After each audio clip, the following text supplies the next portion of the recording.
Magandang umaga po sa inyong lahat. Welcome po muli sa ating pong online worship service dito po sa FCF. Welcome po namin ang bawat isa po sa inyong mga tahanan. Kaya kamayan nyo yung katabi nyo at kasama nyo ngayong nanonood dito po sa ating worship service for today. Nasa MECQ tayo, medyo humigpit ng konti, pero alam po natin ang Panginoon may ginagawa pa rin po. Although tayo pong number 1 sa Southeast Asia, 100 plus na po tayo, pero purihin po ang Panginoon, ano man ang sitwasyon, ano man pandemic crisis na ating kinakaharap, kaya po nating harapin yan sapagkat there's nothing good in us except the Lord Jesus. Kasama po natin ang Panginoon na kakaharap sa anumang pandemic na yan na nasa ating harapan. Okay, so let's pray. Father, we bless you, we thank you. Pagpalain niyo po, Panginoon, ang bawat isa po sa amin ngayon sa umagang ito na sasamba sa iyo, Panginoon, makikinig sa iyong salita.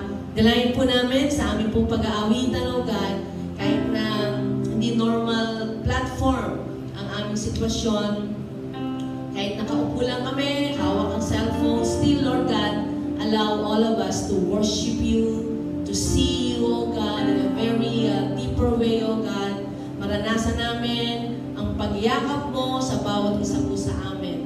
Father God, pinupuri ka namin, pinapasalamatan. We are praying for the worship team, pangunguna po ni Ryan, Igan Bonet, and yours truly, Panginoon, gamitin niyo po kami, O God, para po ang iyong mga anak ay makapasok po sa presensya mo. Maranasan namin, O God, ang kalaliman ng pag-ibig mo sa amin. Na ang pandemic na ito, Panginoon, ay baliwala sa iyo. Because we believe you have a purpose.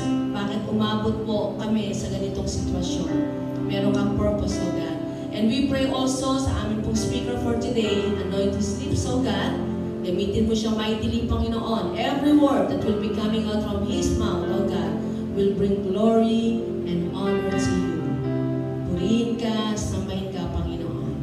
In Jesus' name, Amen! Handa na po tayong sumamba sa Panginoon. I'm requesting everyone, tumayo po tayo sa inyong mga tahanan at awitan po natin ang Panginoon. We have freedom because of Jesus and we can dance in freedom because Jesus is alive. Hallelujah! Hallelujah! Woo! Oh, we give you praise, oh God! We give you glory. Hallelujah! Here we go! Hallelujah! Oh, we give you praise, oh God! Hallelujah!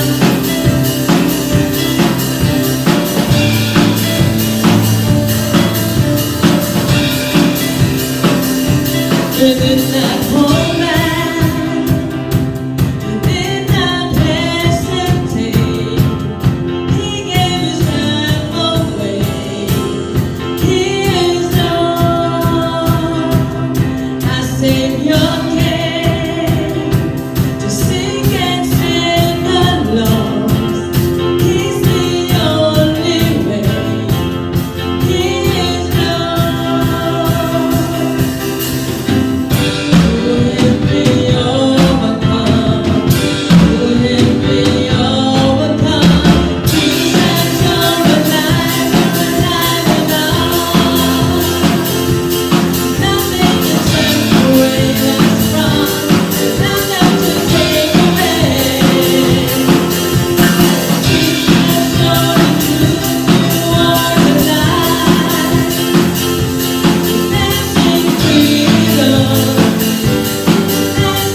Jesus. He's so good and He's alive in us. Hallelujah. Naman ang sitwasyon natin, mga kapatid, hindi mababago na tayo po yung anak ng Panginoon. Kasama po natin siya. Hindi niya tayo iiwan at pababayaan man. Hallelujah, Jesus. That's why His name is so beautiful. His name is so wonderful.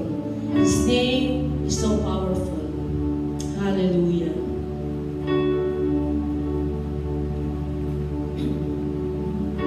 You are the one at the beginning, one with God the Lord Most High. Your hidden glory in creation, now revealed in our eyes. What a beautiful name it is!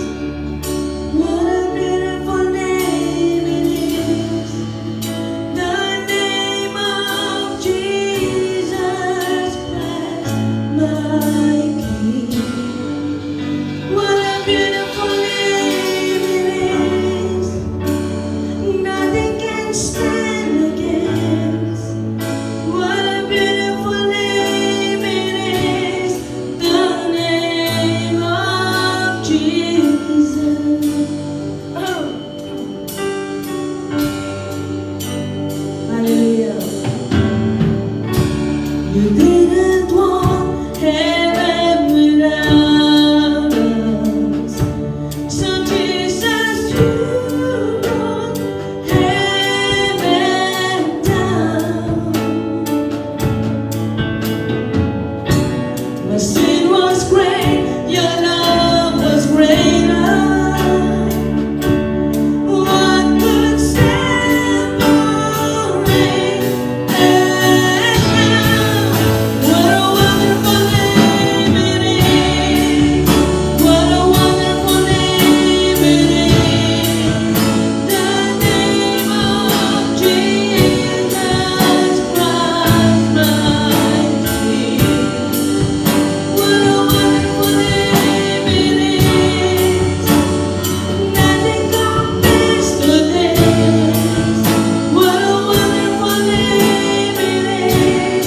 The name of Jesus. What a wonderful name it is. The name of Jesus. Hallelujah. The name above every other name. The only name that has been given under heaven. And His name is Jesus. His name is so wonderful, powerful. Hallelujah. And we bless you. We thank you, Lord God, that when we accept you in our lives, kayo lamang po, Panginoon, ang nakitang kabutihan po sa amin. The name of Jesus is so powerful. Hallelujah.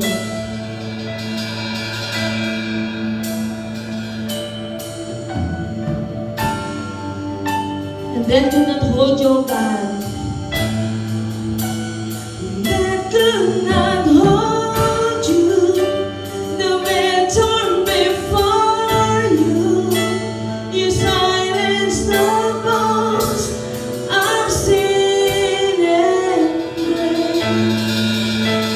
The heavens are roaring the praise of your glory. For you are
kaluluhod sa iyong pangalan, Panginoon.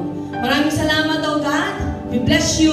We thank you, Lord God. In Jesus' name we pray. Amen, amen. Palakpakan po natin ang ating Panginoon. Hallelujah, hallelujah. Ihanda po natin ang ating mga puso as we hear the message of the Lord. Welcome po natin ang ating pastor. God bless po.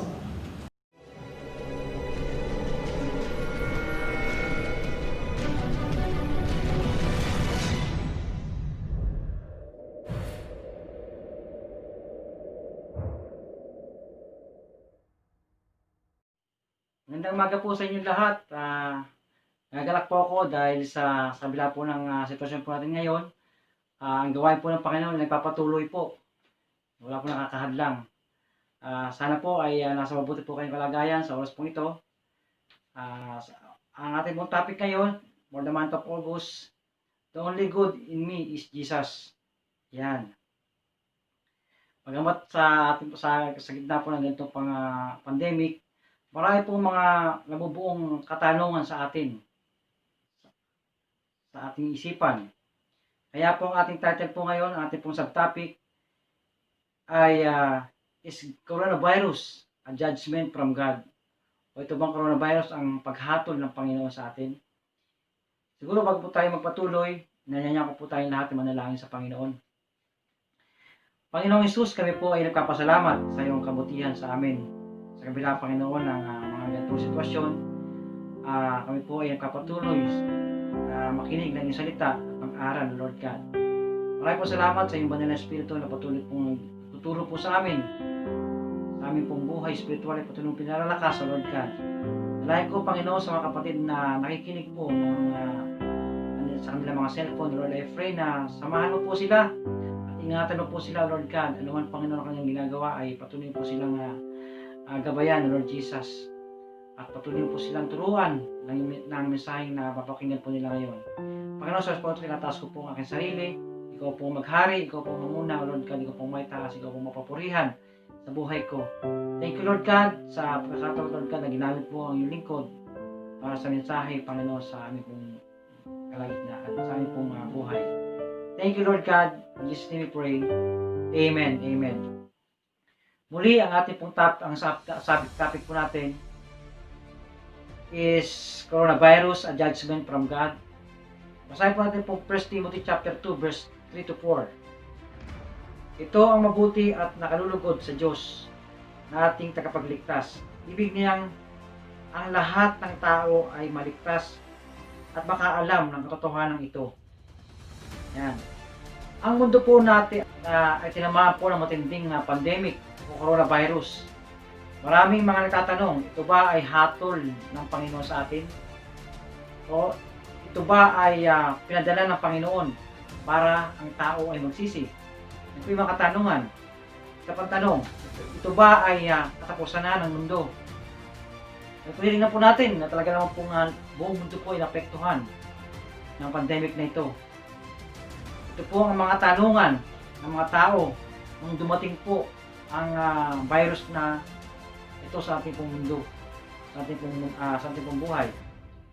Maraming mga disaster ang dumating sa atin, tulad po ng hurricane, ng earthquake, coronavirus. Kung mapapansin po natin, every time na may mga ganitong mga kalamidad sa ating pong buhay, mapapansin po natin na ang mga religious leader ay ibibigay po ng mensahe patungkol po sa judgment. Palagi kaya nila ang Diyos ay nagalit sa mundo? O mapapanindigan ba kaya nila ang pananaw na ito? Yan po yun eh. Kaya tingnan po natin ang katotohanan patungkol po sa Diyos at sa coronavirus. Ano ba ang layunin ng Diyos? Ang layunin ba ng Diyos ay pumatay ng tao o bigyan ng sakit bilang judgment sa ating mga kasalanan? At takutin ng tao para makinig sa Kanya? Yan ba ang layunin ng Diyos? Hindi. Ang layunin ng Diyos ay hanapin at iligtas ang mga tumatawag sa Kanya. Tingnan po natin itong Romans chapter 10 verse 13. Sabi niya po rito, dahil sa sinabi sa kasulatan, maliligtas ang lahat ng tumatawag sa Panginoon. Yan po ang layunin ng Panginoon sa atin. At isa pang sinabi ni Apostol Pedro patungkol sa agenda ng Diyos sa mundo ngayon. Sabi niya sa 2 Peter chapter 3 verse 9, ang Panginoon ay hindi nagpapabaya sa kanyang pangako gaya ng nakala ng ilan. Hindi pa niya tinutupad ang pangakong iyon alang-alang sa inyo. Binibigyan pa niya ng pagkakataon ang lahat upang makapagsisi at tumalikod sa kasalanan, sapagkat hindi niya nais na may mapahamak. Ang ganda po ng sinabi po ng Panginoon dito, napakaganda po. Kaya pala sa ating pong buhay, may mga tao akong nakikita na ang tagal nilang mamatay. Pagka parang matanda na. At nakita ko po roon na kaya pala sila mahaba ang buhay dahil mayroon pa sila ng pagkakataong makapagsisi at papanumbalik sa ating Panginoon.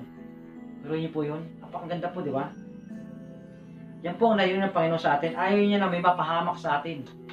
Gusto niya na ang lahat ay maligtas pagdating po ng Judgment Day. Hindi nais ng Diyos na may mapahamak. Ang nais po niya ay lumapit tayo at tumingi ng tawad sa Kanya. Ano ba ang repentance? Ganun pa man, maaari tayong matukso na isipin na marahil dinala ng Diyos ang coronavirus sa atin upang hikayatin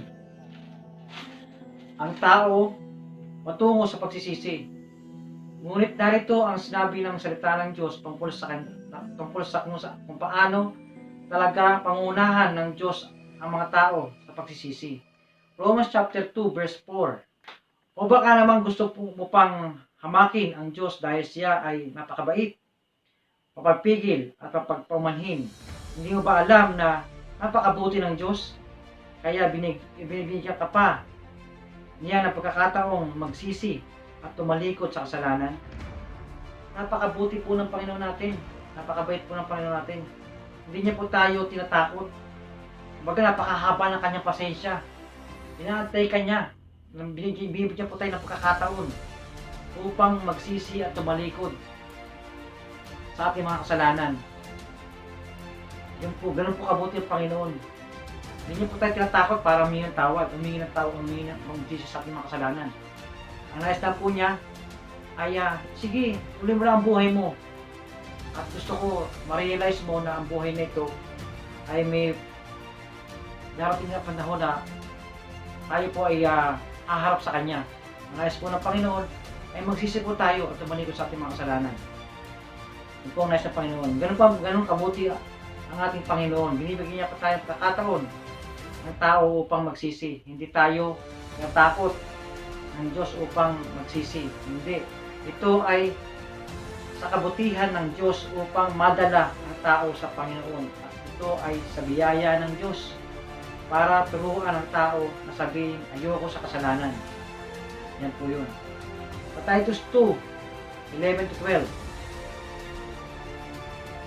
Sabi po dito, sapagkat nahayag na ang kagandahang loob ng Diyos na nagdudulot ng kaligtasan sa lahat ng tao.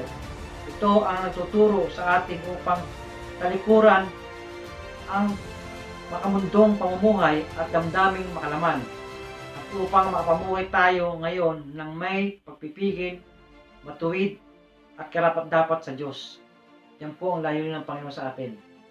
Kung nais po nating maunawaan ang layunin ng Ama sa gitna ng pandemic o coronavirus, patuloy na po tayo tumingin kay Jesucristo.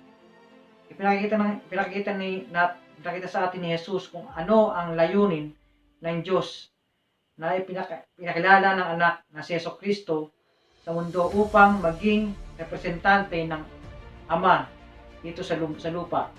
Ipinadala ang anak sa mundo hindi upang hatulan, kundi iligtas sa pamamagitan niya. Pinadala dito ang ating Panginoon Kristo hindi para hatulan tayo, uksain tayo, parusahan tayo. Naparito ang anak upang tayo po ay iligtas sa pamamagitan po niya. Ganyan niya po tayo kamahal. Tignan po natin itong John chapter 3, verse 17. Isinugo ng Diyos ang kanyang anak, hindi upang hatulan, maparusahan ang mga tao, kundi upang iligtas ang mga ito sa pamamagitan niya. Ang sarap po pakinggan, di ba? Meron po tayong Diyos na handang magligtas po sa atin. Meron po tayong Diyos na handang tulungan tayo upang makalapit sa ating Panginoong Ama. Ganyan po ang ating Diyos. Ganyan po si Jesus na ating Panginoon. Yan po ang pinakalayunin ng Ama sa mundo. Sa pamamagitan ng anak na si Yesu Kristo, ang misyon ay iligtas ang tao, hindi patayin, sakit. O tingnan po natin ang ginawa ni Jesus sa lupa nung siya po ay naparito. Siya po ay nagpagaling ng mga may sakit. Tingnan po natin ito, Lucas chapter 4 verse 40. Pagkalubog ng araw, dinala ng mga tao kay Jesus ang lahat ng may sakit, anuman ang karamdaman ng mga ito. Binatong niya ang kanyang kamay sa bawat isa at silang lahat ay gumaling. Ito makikita po natin dito yung tanong nila Kung ang Panginoon ay naparito para puksay ng away sa pamamagitan po ng pandemic, sana hindi niya po pinagaling ang mga may sakit. Pero siya po ay napunta rito sa mundo para pagalingin ang mga may sakit. Ibig sabihin po, taliwas sa pag-aakala ng tao na ang Diyos naparito para puksain tayo sa pamamagitan ng coronavirus. Hindi po. Siya po ay naparito para pagalingin, tulungan tayo upang makaahon o pagalingin sa karamdaman na dala po ng coronavirus. So, saan nagmula ang coronavirus kung hindi po ito galing sa Diyos? Saan? Ito po ay nagmula sa maling desisyon ng tao. Nakainin yung hayop na may virus na nag-transmit sa tao ayon sa World News. Kaya ngayon, dumadanas po tayo ng hirap, sakit, pagdurusa dahil sa maling desisyon na ginawa po ng tao. Ganyan din po nangyari kay Adan at kay Eva. Nung sila po ay nagkamali sa kanilang desisyon na kainin ng ibabawal na prutas, ang nangyari po, naapektuhan po tayo. Ang sangkatauhan ay naapektuhan. Ito po sa nangyari ito dahil sa pagkakamali po ng tao. Ito po tayo ngayon. Buong mundo ay durusa at naghihirap. Hindi alam po paano malunasan ang pandemya ang ating kinaharap. Yan. Tingnan po natin ang talata ng John chapter 16 verse 30-33. Sabi ko ito sa inyo upang kayo'y magkaroon ng kapayapaan sa pakikipag-isa sa akin. Magdaranas kayo ng kapigatian sa mundong ito.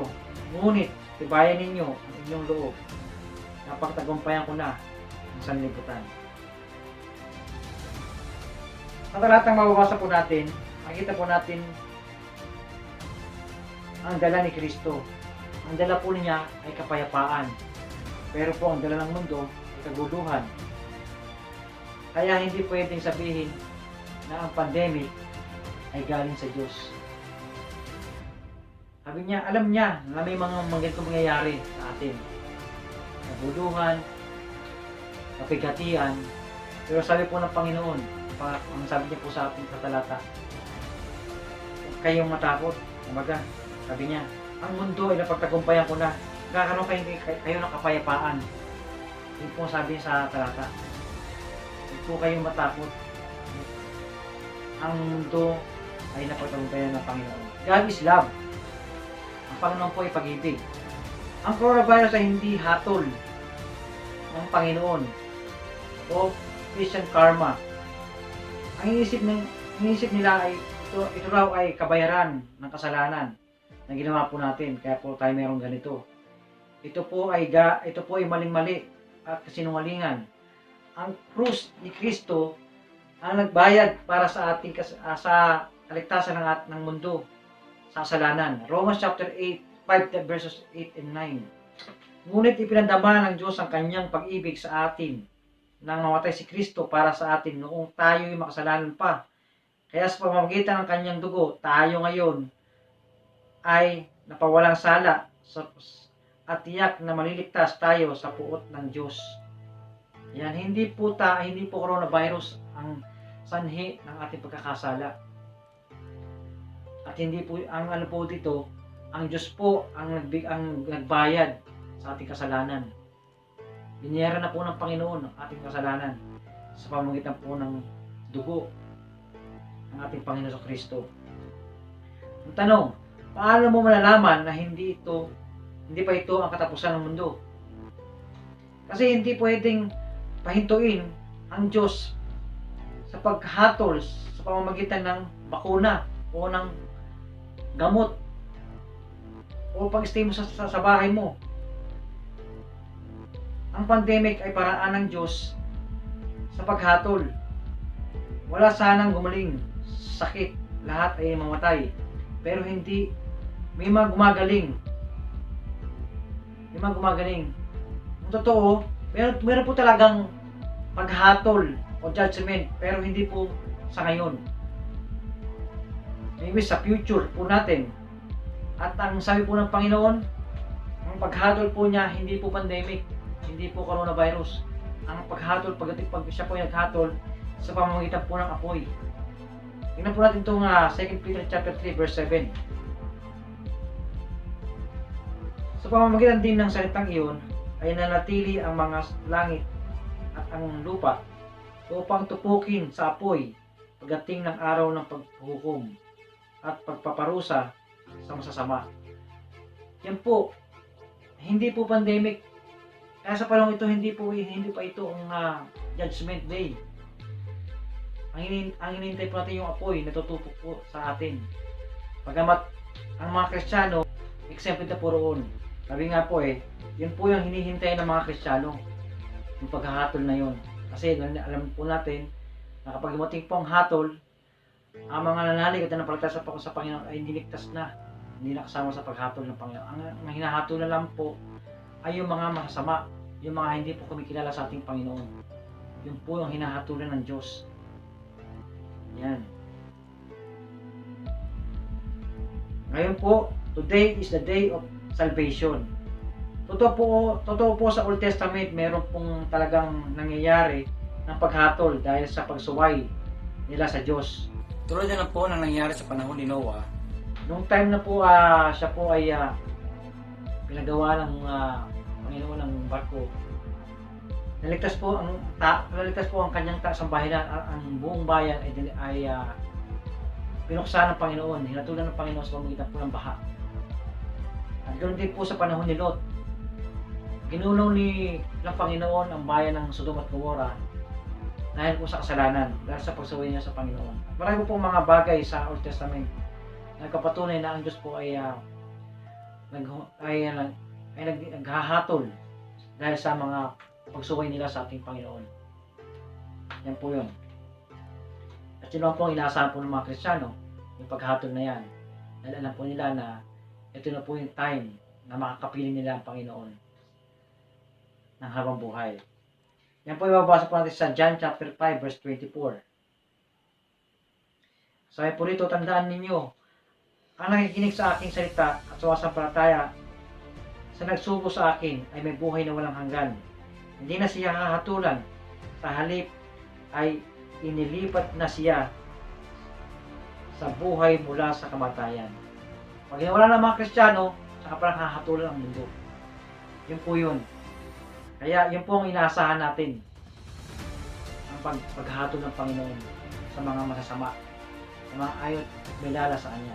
Ang tanong, ang coronavirus ba ang paraan upang parusahan ang tao sa kanilang kasalanan? Hindi.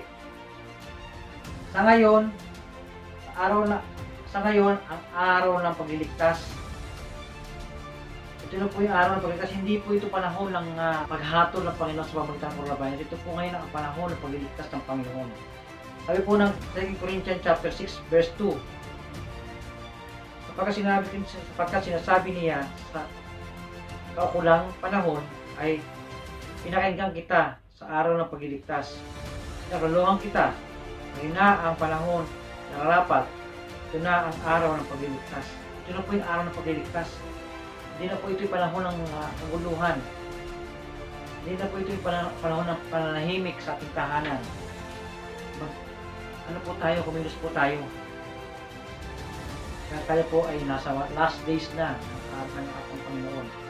Kaya ang mga Kristiyano ay kumikilos para ipangaral ang salita ng Panginoon. Ito na po yung araw o panahon ng pagliligtas. Ngayon na po ang panahon upang ipangaral ang mabuting balita ng Diyos para maraming maligtas. Dahil ang salita ng Diyos ay nagliligtas, ang coronavirus ay pumapatay. Alalahanin po natin ang kalagayan, ang kabayaran ng kasalanan ay kamatayan. Hindi sakit, hindi suffering. Not some people are dying. Ang kabayaran ng kasalanan ay kamatayang espiritual o pagkakahiwalay sa ating Panginoon. Salamat sa Panginoong Hesus dahil sa sakripisyo sa krus, binayaran niya ang ating kasalanan. Tayo ngayon ay pinalaya na sa hatol ng Panginoon. Sa pamamagitan ng krus, naligtas tayo. Sabi po ng Romans chapter 5 verse 9. Kaya sa pamamagitan ng kanyang dugo, tayo ngayon ay napawalang sala at tiyak na maliligtas tayo sa puot ng Diyos. Napakasarap ng isipin. Tayo po ngayon ay ligtas na dahil tayo po ay nanampalataya dahil sa pamamagitan ng dugo ng ating Panginoon, napawalang sala po tayo. Yan po ang kabutihan ng Panginoon sa atin.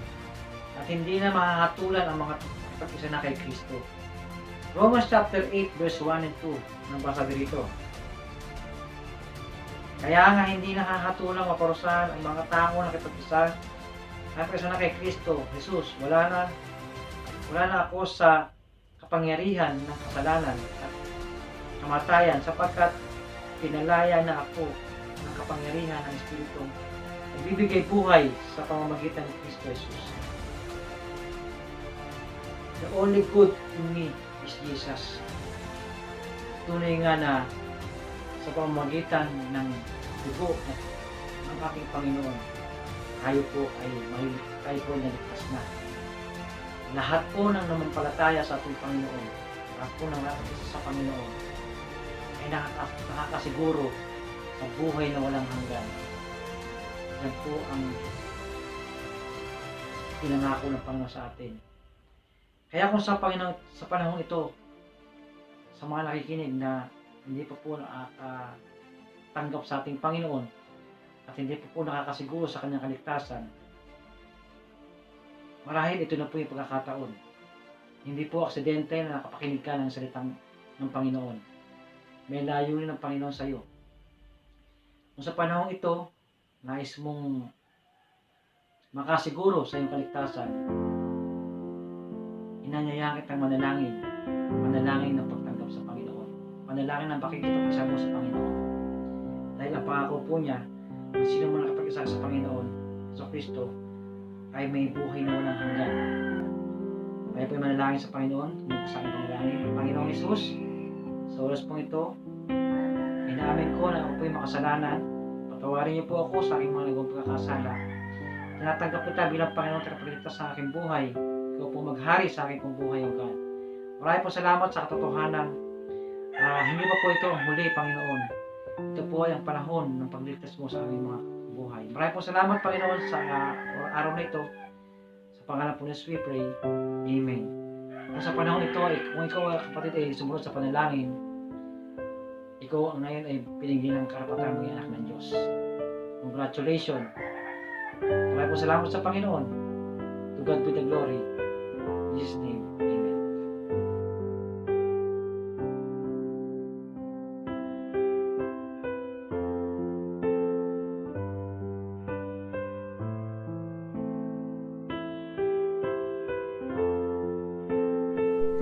Okay, ngayon po natako po tayo sa ating Santa Cena, pag-alaala sa huling hapunan na ginawa po ng ating Panginoon.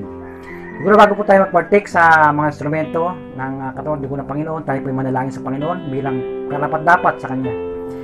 Panginoon, sa oras pong ito, kami po ay muli humihingi po kami ng tawad sa aming pong mga nagawang pagkakasala. Patawarin po kami, Panginoon, upang kami po ay maging karapat-dapat, Panginoon, sa pag-partake, Panginoon, ng instrumentong ito, ng iyong katawan at dugo ni Kristo, Lord God. I pray, Panginoon, kayo po maglinis po sa amin at maging karapat-dapat po kami. Panginoon, sa pangalan po na we pray. Amen. Amen. Itong katuruang tinanggap ko sa Panginoon at ibinibigay ko naman sa inyo. Noong gabing siya pinagkanulo, ang Panginoong Hesus ay dumampot ng tinapay. Nagpasalamat at pinagpira-piraso iyon at sinabi, ito ang aking katawan na inihahandog para sa inyo. Gawin ninyo ito bilang pag-alaala sa akin. Sabay-sabay po tayo.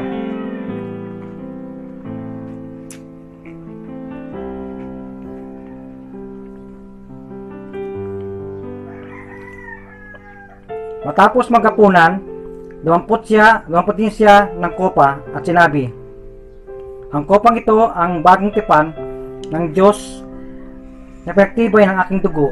Tuwing iinumin ninyo ito, gawin ninyo bilang pag-alaala sa akin. Sabay-sabay po tayo.